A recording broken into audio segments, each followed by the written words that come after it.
A las 7 de la mañana con 23 minutos. A esta hora queremos dar la cordial bienvenida a Ricardo Vanegas, él es candidato asambleísta nacional por el Movimiento Centro Democrático, con quien abordaremos cuáles son estas propuestas que se tiene para ya estas elecciones de 2025. Bienvenido, Ricardo, a este espacio. Les saluda Daniela Ruiz, Estefanía Santillán. Muy buenos días. Coméntenos cuáles son estas propuestas. La ciudadanía quiere saber cuáles serán estos trabajos que se realizará desde esta nueva Asamblea Nacional en el ámbito de la seguridad, en el ámbito de la salud, en el ámbito de la economía, que son estos ejes, en la educación también, que son estos ejes que se han visto afectados en los últimos tiempos y que se busca una solución inmediata. Bienvenido. Buenos días, gracias por la entrevista y un saludo a los ciudadanos de la capital y de la provincia de Pichincha. Miren, el Ecuador está viviendo en una zona de riesgo, porque el temor ya se ha adueñado de los hogares, de las familias y de los ecuatorianos. Parece que ahora los sicariatos, los secuestros, las vacunas, es algo tan normal que se termina aceptando. Y en esto el gobierno nacional ha sido, de nuestro punto de vista, poco eficiente. Porque si nosotros tenemos 7.000 muertes violentas producto de los sicariatos y tenemos 120 delincuentes abatidos y no tenemos presos a los sicarios, y si los sicarios, los pocos que caen detenidos, son puestos en libertad gracias a los jueces, vivimos un estado de total inseguridad. Por eso a la Asamblea voy a regresar con la finalidad de endurecer penas para este tipo de delitos y para que se les quite todo tipo de privilegio o de garantías de carácter constitucional. Los que cometan sicariatos, los que cometan secuestros con muerte, no tienen por qué beneficiarse de medidas cautelares como arrestos domiciliarios, prohibición de salir del país o los artefactos eléctricos que se les colocan. Porque es poner a las personas que ponen en riesgo a la población otra vez en la calle. Y además, al hacer esto, tú le quitas el poder a los jueces de entrar a los negocios con los delincuentes, porque ya la ley les prohíbe. Pero mientras no se lo prohíban, la policía, a los pocos que captura, los jueces los ponen en libertad. Y eso no puede ser. También quiero plantear una modificación a la Constitución para que todos aquellos ciudadanos que hayan sido vinculados a este tipo de delitos como sicariato, secuestro extorsivo, las penas sean imprescriptibles y los delitos sean imprescriptibles. Esos son, para que ustedes lo entiendan, en esta sociedad de riesgo son enemigos del Estado. Esos no tienen cura. Esos no van a ir a las cárceles para curarse. Y si nosotros somos permisivos, vamos a permitir que los señores entren a las cárceles, apliquen todos los beneficios que tienen y vuelvan a salir a las calles a seguir matando. Entonces, ellos mejor que se queden guardados en las cárceles. Tenemos que hacer un cambio en la sociedad ecuatoriana atendiendo los criterios académicos modernos y debemos ir hacia el derecho penal del enemigo. ¿Por qué? Porque si el Estado ecuatoriano, de una manera equivocada por este gobierno, le ha dado la categoría de un conflicto armado interno y le ha dado a este tipo de delincuentes una condición que no deberían de tener, porque eso ni siquiera ha pasado en México ni en Colombia, donde los narcotraficantes son los que instituyeron el secuestro y el sicariato. Pero jamás se les ha ocurrido tener una institución o, digámoslo así, un grupo de armado dentro del propio Estado reconocido como tal. Cuando tú estás en una guerra, ¿qué es lo que salen a hacer los militares? Salen a dos cosas, o a morir o a matar. Porque ese es un enemigo. Resulta que nosotros tenemos un enemigo donde los militares no salen pues ni a morir ni a matar y terminan matando niños inocentes, como ha sucedido en mi ciudad, en las Malvinas, en Guayaquil. y ahora se sienten ofendidos el ministro de Defensa, cuando él fue el primero en decir que esas personas que decía que estaban con vestidos de militares eran delincuentes y que no eran militares, y él engañó al Ecuador. Y luego él siguió ocultando información. Y eso no puede ser. En el Ecuador no puede haber desaparecidos.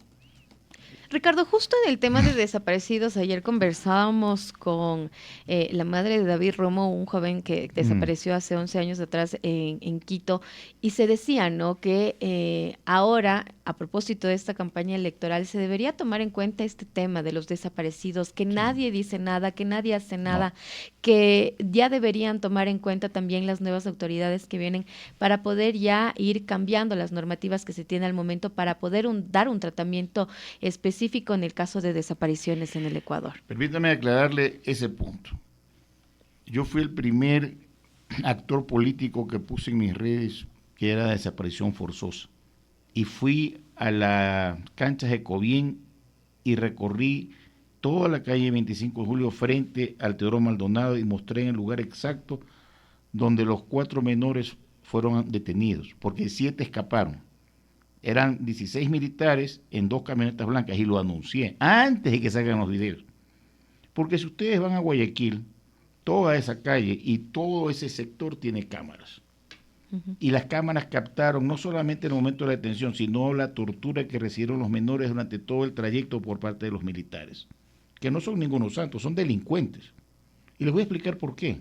Cuando usted a un menor de edad lo golpea, imagínense el terror que han vivido estas criaturas cuando vienen 16 militares armados, te suben y te van golpeando en la camioneta, a uno de ellos le rompen la cabeza y los trasladan hasta Tábora y los dejan desnudos.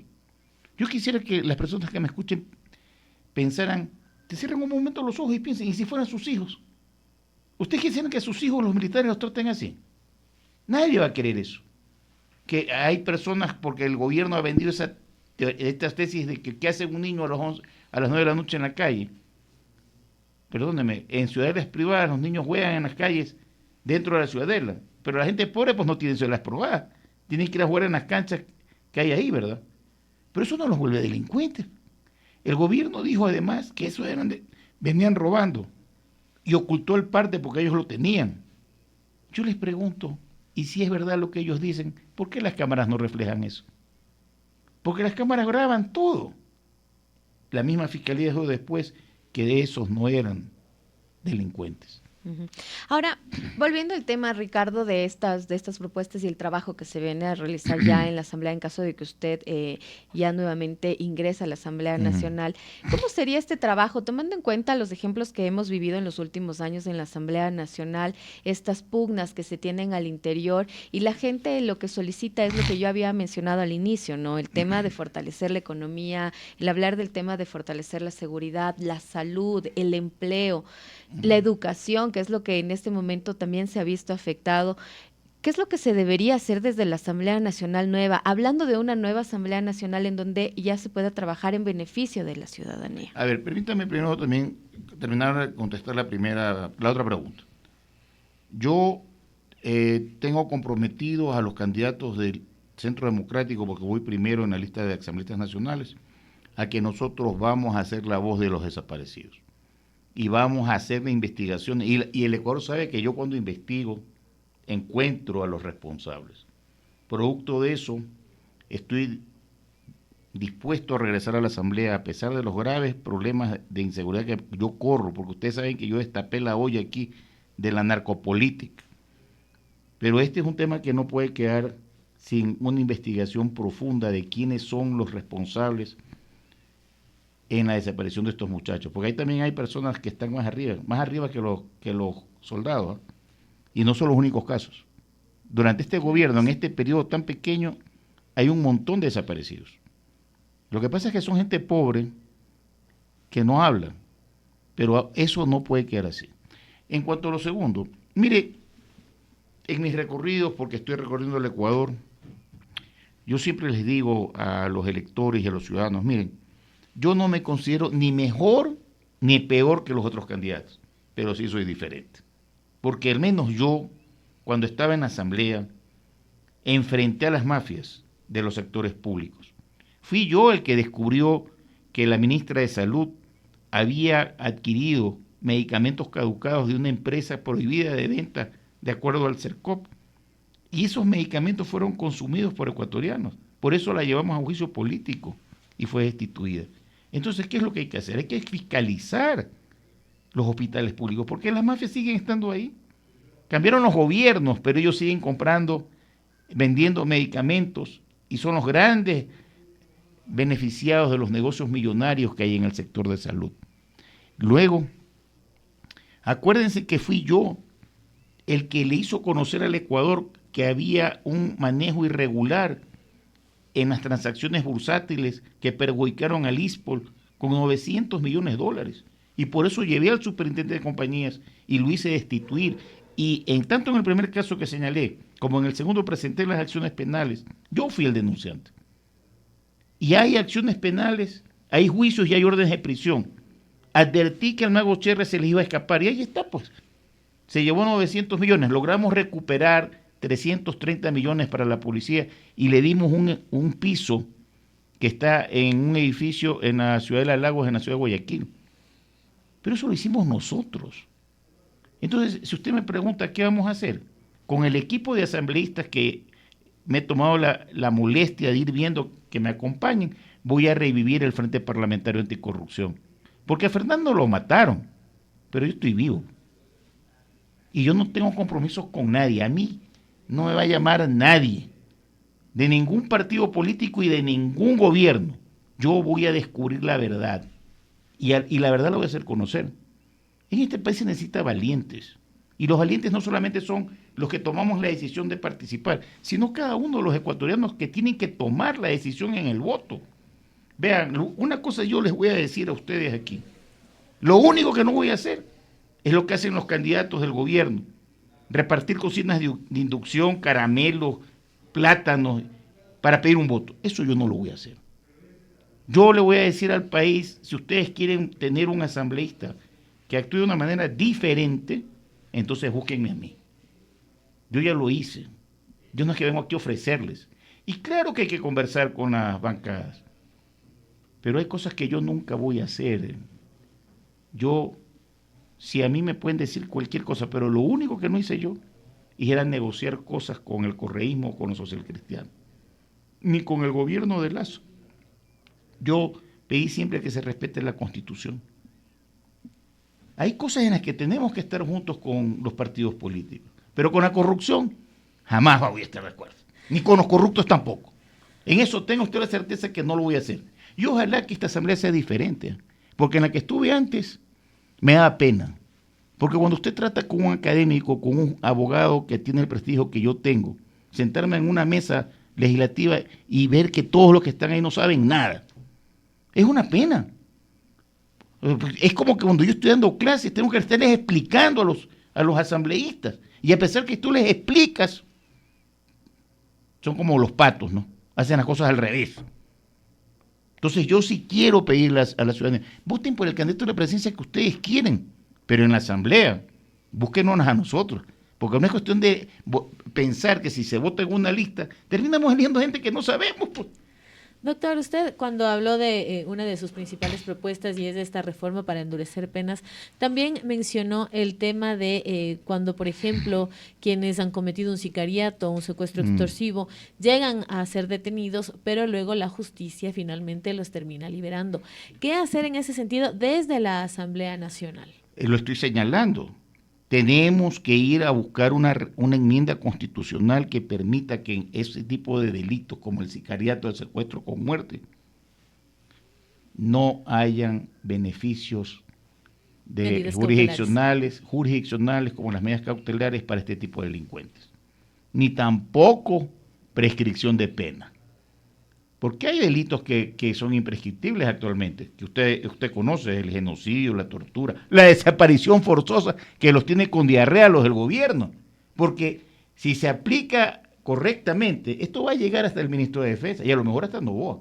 O usted no sabe que Fujimori estuvo preso casualmente porque los militares mataron a 25 personas. Esto hay que saber el derecho. Usted no puede aceptar que un ministro de gobierno que fue juez y que se sabe algo debe ser derecho penal haga tremendo papel ridículo diciendo que la desaparición forzosa no es un delito de lesa humanidad. Pero perdónenme, lo que pasa es que este gobierno, la Constitución le vale carpeta. Ellos hacen lo que quieren con la Constitución. No les importa la ley. Pero nosotros no estamos viviendo en una dictadura. Aquí hay que aprender a respetar la Constitución. A mí me da pena como ecuatoriano ver esta asamblea que les ha faltado conocimiento y acción. Perdónenme. ¿Qué voy a hacer yo? Voy a conducir esas reformas. Voy a decirle al país, hay que hacer esta reforma en la Constitución, hay que reformar el Código Integral Penal, hay que, definitivamente los menores de 16 a 18 años que matan, tienen que ser juzgados como adultos, porque no son niños. Todos estos gobiernos neoliberales que hemos tenido últimamente, lo que han traído como consecuencia es la falta de atención a la gente más pobre. No les han dado salud, no les han dado educación, no les han dado vivienda, no les han dado trabajo. Entonces esta gente pobre, nuestros compatriotas, tienen necesidades y la necesidad hace que se conviertan en núcleos criminológicos.